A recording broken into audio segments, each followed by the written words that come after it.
Hi everyone, Anthony Fantano here, the internet's busiest music nerd, and it's time for a review. Yo La Tengo, Fade. Yo La Tengo is a New Jersey rock trio whose versatility is only matched by their influence. Between the band's three main members and their 20 or so years of recordings, they've actually been able to draw up quite a few rock and pop styles. Everything from garage rock to psychedelic rock, lo-fi, noise pop and rock, indie rock, dream pop, folk music, and more.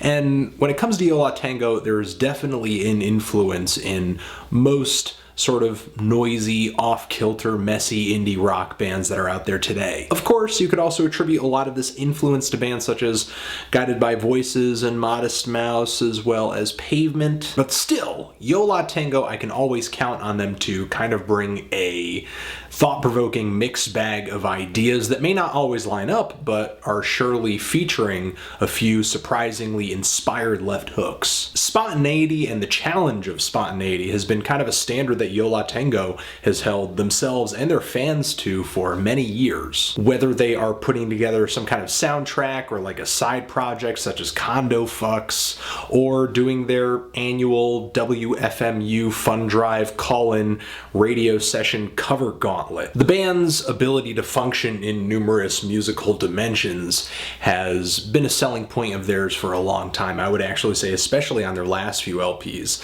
like the very backloaded and sometimes poppy popular songs, and the very quirky and yet sometimes awe-inspiringly lovely I Am Not Afraid of You and I Will Beat Your Ass. However, Fade is actually surprisingly consistent.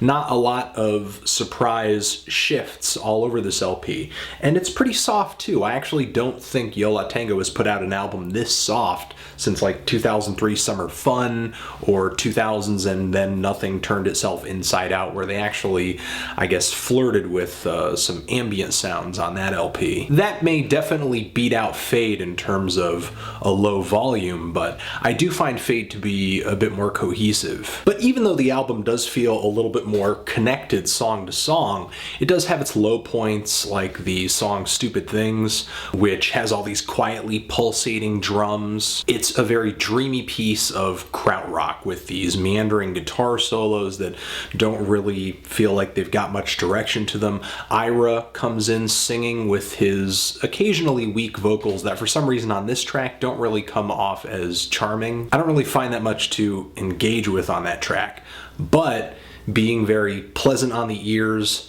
gentle, maybe sometimes awash in effects. These are recurring sonic themes on Fade. Lots of explorative guitars, repetitive rhythm instrumentation, maybe a few arrangements here and there, whether it be strings, especially horns, and vocals that are either maybe obscured a little bit with effects or just like whisper quiet. After Yo La Tengo kind of has all of these elements in place, with each song, it's just kind of a question of whether or not Yo La Tengo has created something that is beautiful or maybe a little bit boring. Thankfully, overall on this LP, I'd say it's more the beauty. Like the opener Ohm, which to me is like this really intoxicating repetition rock. It's got this really kind of danceable drum circle rock beat, buzzing guitar drones, catchy mantra lyrics that are as awesome as the first day I heard them, and the entire experience gets more and more psychedelic as the song continues on, just getting heavier, thicker, hazier. On the track, Cornelia and Jane Georgia actually sings lead,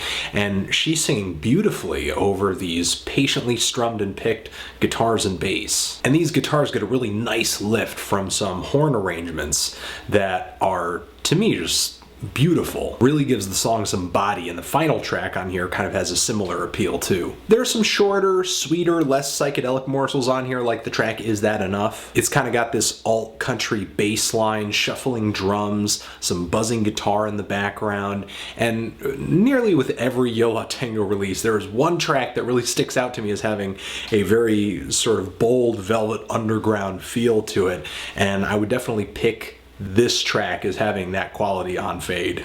I will say the song does feel a little bit formless though, like a lot of tracks on here can, because of the sort of wandering nature of the writing and the performance. I actually like the track right after a bit more Well You Better. It's way leaner, the drum beat is very snappy, and the keyboards are just really cute and really pretty on this track too. It's just way more instantly enjoyable and straightforward for me. There are other tracks on here like I'll Be Around that I feel like are very pretty on the ears, but kind of need to cut the fat, I guess, a little bit. Not a lot to kind of bite into after a while as the song draws on, extending itself to the 5-minute mark. And yet there are other songs on here like the song Two Trains. The rapper? No. Not the rapper. Two Trains. Two Trains, which is just about as long and as spacious. I love the layers of guitar sound on this track. They feel so light and sort of ambient, sleek, sexy.